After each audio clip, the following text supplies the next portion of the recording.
Selamat pagi, Bapak dan Ibu penguji. Perkenalkan, saya Eka Yuliana Tonak, NIM 178114121. Pada kesempatan kali ini, saya akan mempresentasikan naskah proposal saya yang berjudul Optimasi Formula dan Proses Formulasi Sediaan Nanopartikel Lipid Resorcinol dengan aplikasi Factorial Design. Baik, untuk latar belakang, yang pertama ada nanopartikel. Nanopartikel merupakan partikel kecil dengan rentang ukuran 10-1000 nanometer, di mana nanopartikel mengandung material zat aktif yang terlarut, terjerap, atau terenkapsulasi. Nanopartikel telah berkembang pesat di dunia farmasi. Nanopartikel pada sediaan farmasi dapat berupa sistem obat dalam matriks, seperti nanoemulsi, nanopartikel lipid, dan nanokapsul. Pada penelitian ini menggunakan nanopartikel lipid, di mana nanopartikel lipid ini merupakan nanopartikel dengan komponen molekul lipid yang mempunyai beberapa kelebihan. Yang pertama yaitu kemampuan untuk meningkatkan sifat fisik dari bahan aktif yang digunakan, serta juga potensinya dalam pelepasan obat. Selanjutnya yaitu soy lecithin. Soy lecithin ini merupakan fosfolipid yang digunakan dalam membentuk nanopartikel lipid. Soy lecithin akan diaplikasikan dengan bahan aktif resorcinol yang memiliki sifat hidrofilik, di mana resorcinol sulit berpenetrasi jika dikasih secara topikal pada kulit, maka dari sifat amfifatik inilah yang akan memperbaiki kemampuan penetrasi resorcinol. Selanjutnya yaitu metode sonikasi. Metode sonikasi ini untuk memperkecil ukuran partikel, yaitu dengan cara bahan yang disonikasi akan terpapar gelombang ultrasonik yang dapat memecah partikel besar menjadi partikel yang lebih kecil, sehingga dapat memperoleh ukuran partikel nano. Selanjutnya adalah ukuran partikel, di mana ukuran partikel ini merupakan suatu parameter yang diukur untuk menentukan bahwa hasil sintesis sediaan nanopartikel lipid telah memenuhi persyaratan sediaan. Baik, untuk efisiensi enkapsulasi juga merupakan parameter yang diukur untuk melihat bahwa sediaan yang kita buat sudah terenkapsulasi sesuai seperti yang kita harapkan. Baik, untuk rumusan masalah dalam penelitian ini, yang pertama, apakah suhu pencampuran dan lama sonikasi berpengaruh terhadap sifat fisis dari pembuatan nanopartikel lipid dengan metode factorial design? Kemudian yang kedua, apakah diperoleh komposisi area yang optimum dalam pembuatan nanopartikel lipid dengan metode factorial design? Tujuan penelitian yang pertama, mengetahui durasi lama sonikasi dan suhu pencampuran yang optimum dalam pembuatan nanopartikel lipid dengan bahan aktif resorcinol. Kemudian yang kedua, mendapatkan komposisi area yang optimum dengan factorial design dalam pembuatan nanopartikel lipid dengan bahan aktif resorcinol. Manfaat penelitian yang pertama, manfaat teoritis, dapat memberikan informasi mengenai formulasi dan proses pembuatan yang optimum dalam pembuatan nanopartikel lipid resorcinol dengan aplikasi factorial design. Kemudian untuk manfaat metodologis, memberikan informasi mengenai penggunaan metode factorial design untuk menghasilkan area yang optimum sehingga akan diperoleh nilai optimum untuk lama sonikasi dan suhu pencampuran dalam pembuatan nanopartikel lipid dengan bahan aktif resorcinol. Kemudian untuk manfaat praktisnya, diharapkan dapat mengembangkan sediaan nanopartikel lipid dalam sistem pengantaran obat dengan penetrasi yang lebih baik bagi bahan aktif resorcinol dalam mengobati penyakit kulit seperti jerawat ataupun dermatitis. Selanjutnya adalah tinjauan pustaka. Yang pertama, nanopartikel lipid, di mana nanopartikel lipid ini mempunyai komponen molekul lipid serta kemampuan untuk meningkatkan sifat fisik dan potensi dalam pelepasan obat. Kemudian untuk zat aktifnya yaitu resorcinol yang memiliki berat molekul senyawa yaitu 110,11 gram per mol.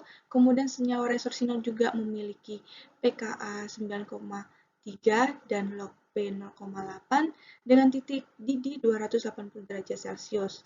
Kemudian resorcinol juga bersifat higroskopis. Selanjutnya adalah metode sonikasi, yang merupakan metode sederhana untuk memperkecil ukuran partikel. Nah, metode ini menggunakan gelombang ultrasonik untuk memecah partikel besar menjadi lebih kecil. Pada penelitian ini menggunakan bat sonikator sebagai metode sonikasinya. Kemudian yang kedua yaitu factorial design, di mana factorial design ini merupakan desain eksperimental yang menggunakan kombinasi dari dua level faktor yang telah ditetapkan pada saat pengujian. Baik, untuk landasan teori yang pertama yaitu resorsinol yang merupakan zat aktif yang digunakan untuk mengobati permasalahan kulit. Namun, penetrasi dari resorsinol sangat rendah, sehingga perlu dilakukan modifikasi dalam pengantarannya. Nanopartikel lipid menjadi solusi untuk pengantaran resorsinol. Kemudian yang kedua yaitu pada pembuatan nanopartikel lipid sebagai sistem pengantaran obat, terdapat berbagai metode untuk membuatnya. Nah, salah satu metode sederhana yang dapat dilakukan yaitu sonikasi. Kemudian untuk lama sonikasi dan suhu pencampuran dalam pembuatan nanopartikel lipid, ini harus diperhatikan karena akan mempengaruhi hasil dari produk nanopartikel yang telah dibuat. Selanjutnya, hipotesis. Hipotesis yang tersusun yaitu diperolehnya suhu pencampuran dan lama sonikasi yang optimum, serta memperoleh komposisi area optimum yang diperoleh dengan menggunakan metode factorial design pada sediaan nanopartikel lipid resorsinol. Baik, untuk jenis rancangan penelitian, penelitian ini merupakan eksperimental kuasi, di mana menggunakan factorial design yaitu dua faktor dua level.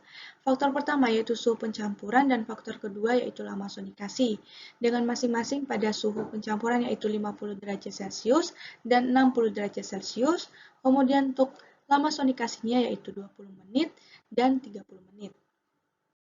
Untuk variabel penelitian, yang pertama variabel bebasnya yaitu lama sonikasi dan suhu pencampuran. Untuk variabel tergantungnya yaitu ukuran partikel yang terbentuk antara 50-150 nanometer dan presentase dari efisiensi enkapsulasi. Kemudian untuk variabel pengacau terkendali yaitu suhu ruangan, lama dan kecepatan blender, serta ultraturaks. Kemudian ada kondisi penyimpanan dan waktu penyimpanan. Kemudian untuk variabel pengacau tak terkendali yaitu kelembapan udara selama pembuatan hingga penyimpanan nanopartikel lipid.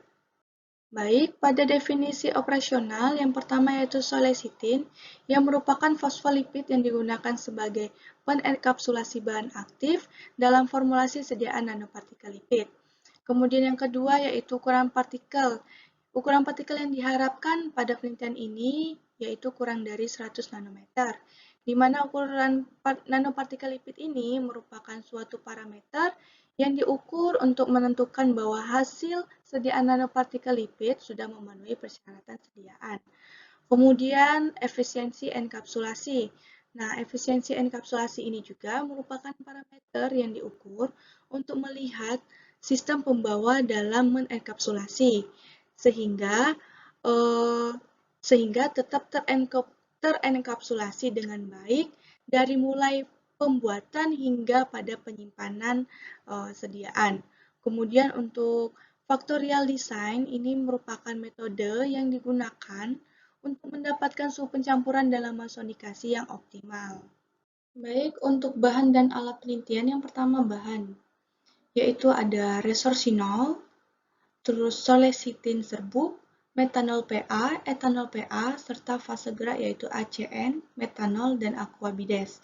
Kemudian untuk alatnya yaitu mortir dan stamper, bat sonikator, ultraturaks, homogenizer, gelas ukur, blender, beaker glass, pipet tetes, batang pengaduk, timbangan analitik, sendok, thermometer, hot plate stirrer, magnetic stirrer, water purificator, dan PSA dengan particle size yaitu dynamic light scattering atau DLS dan nanosep serta HPLC. Baik, untuk tata cara penelitian yang pertama yaitu penentuan faktor dan level. Kedua yaitu rancangan optimasi desain faktorial. Kemudian yang ketiga, formulasi sediaan nanopartikel lipid resorsinol. Kemudian yang keempat yaitu pembuatan nanopartikel lipid resorsinol dengan nanti ada pengujian ukuran partikel, kemudian ada pengujian efisiensi enkapsulasi, dan yang terakhir yaitu pengolahan data.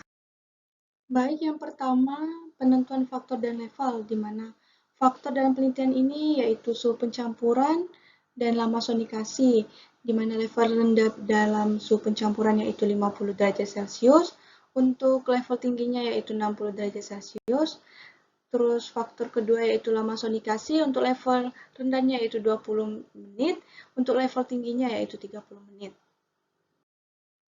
Baik, berikut merupakan rancangan optimasi faktor suhu pencampuran dan lama sonikasi Factorial Design dengan menggunakan aplikasi Minitab 17. Baik, berikut merupakan formulasi modifikasi nanopartikel lipid resorsinol yang terdapat 4 formula, di mana A merupakan suhu pencampuran, B merupakan lama sonikasi, untuk +1 merupakan level tinggi, untuk -1 merupakan level rendah. Resorsinol pada penelitian ini yaitu 0,1 gram, untuk aquabidesnya 100 ml, kemudian untuk konsentrasi solicity-nya yaitu 6,8 gram. Baik, untuk pembuatan nanopartikel lipid yaitu dispersikan serbuk solicitin sebanyak 0,8 gram dalam aquabides di add 100 ml dengan suhu 60 derajat Celcius. Setelah itu jaga kondisi suhu pada 60 derajat Celcius, kemudian dilanjutkan dengan di blender selama 1 menit dengan kecepatan high, kemudian di ultraturaks selama 1 menit dengan kecepatan skala 5, kemudian senyawa resorsinol disiapkan dan dilarutkan dengan etanol pH secukupnya. Kemudian untuk proses sonikasi yaitu dengan penambahan liposom dan senyawa aktif secara bersamaan pada alat basonikator.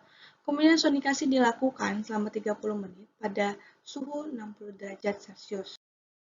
Baik, untuk uji ukuran partikel, yang pertama sebanyak 0,5 mikroliter nanopartikel lipid dimasukkan ke dalam labu ukur 25 ml, kemudian di-add dengan aquabides hingga tanda batas dan homogenkan, lalu sebanyak 2 ml larutan dimasukkan ke dalam kuvet untuk diukur dengan PSA, kemudian untuk ukuran partikel yang diharapkan yaitu 50-100 nanometer dengan polidispersitasnya yaitu lebih dari 0,3.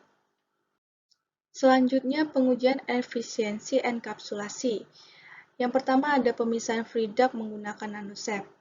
Pertama, larutkan nanopartikel lipid resorsinol, diencerkan dengan aquabides, sehingga konsentrasi resorsinol dalam nanodispersi adalah 2,08 mg per mililiter. Kemudian untuk nanodispersinya sebanyak 100 mikroliter dipindahkan ke ruang atas tabung sentrifuge. Kemudian nanosep yang dilengkapi dengan ultrafilter yaitu MWCO 100 kD. Kemudian untuk nanosepnya disentrifugasi pada 15.000 rpm selama 40 menit. Selanjutnya itu penyiapan instrumen HPLC dalam pembuatan larutan standar resorsinol. Yang pertama 10 mg resorsinol ditimbang secara sesama dan dimasukkan ke dalam 10 ml labu ukur. Kemudian yang kedua, 300 mikrofilter matriks nanopartikel lipid yaitu solecitin dimasukkan ke dalam masing-masing labu ukur dan dilarutkan hingga tanda batas dengan etanol. Kemudian yang ketiga yaitu kalibrasi larutan standar dari resorsinol yang dibuat variasi konsentrasi. Kemudian yang keempat yaitu fase gerak yang digunakan yaitu metanol, register water, glacial acetic acid dengan perbandingan 79-20 berbanding 1 dengan pH sebesar 2,1 sampai 2,6. Kemudian untuk besar flow rate dari fase gerak sebesar 0,8 ml per menit pada isogastric reservoir fase sistem HPLC. Kemudian yang kelima yaitu semua larutan uji diinjeksi ke dalam sistem HPLC dengan volume injeksi 10 mikroliter dan deteksi menggunakan UV detektor pada lambda 279 nanometer. Berikut rumus perhitungan persen efisiensi enkapsulasi. Selanjutnya yaitu pengolahan data. Hasil pengujian ukuran partikel dan efisiensi enkapsulasi dianalisis statistik menggunakan ANOVA dengan tingkat kepercayaan yaitu 95% dan nilai p-value kurang dari 0,05. Kemudian menggunakan Minitab 17 dengan optimasi faktorial design. Berikut merupakan jadwal penelitian saya. Selanjutnya saya ucapkan terima kasih.